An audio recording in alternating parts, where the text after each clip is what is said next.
Karachi transformation plan के तहत पाक फौज का एक और वादा पूरा हो गया। अपरदीर में हाइड्रो इलेक्ट्रिक पावर स्टेशन मुकम्मल, कलील मुद्दत में जड़ावाला के चर्च की मरम्मत और तज़य्युन व आराइश का काम मुकम्मल कर लिया गया। खैबर पख्तूनख्वा में पहले विमेन सिम्पोजियम का इनेकाद किया गया।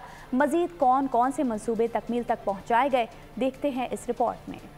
Gardu, where we have received a very warm welcome. Pakistan has welcomed us very well, and we are very glad to be here. The food is great, the people are welcoming. KP Women Symposium जो ख़वातीनों का हवाला बातें शुरू थे। हमने बहुत सी चीज़ों को डिस्कस किया, जिसमें सबसे पहली बात ये थी कि औरतों को किस तरह से एम्पावर किया जाए। The role that women can play and how that Pakistan itself cannot really properly develop unless the women role and empowerment is taken forward. किस्म के सिम्पोजियम फ्यूचर में भी होने चाहिए ताकि इस किस्म की स्ट्रैटेजीज बने कि सारे डिपार्टमेंट्स जितने भी स्टेक होल्डर्स हैं वो मिल बैठ के एक स्ट्रैटेजी। डीजी स्केल की क्लासेस हैं, इवन कि हमें ये भी पता नहीं था कि कंप्यूटर स्टार्ट कैसे होता है और ऑफ कैसे होता है। यहाँ पे टीचर्स भी वो लोग लेकर आए हैं एफसी और आर्मी, और वो भी हमें साथ में गाइड कर रहे हैं। पहली वो लड़की हूँ जिसने डीजी स्केल में वाना से अर्निंग भी की है। हम साउथ वजिस्तान के एफसी का बहुत शुक्रिया अदा करते हैं। सब्सक्राइब करें और बेल दबाएं ताकि कोई खबर रह न जाए।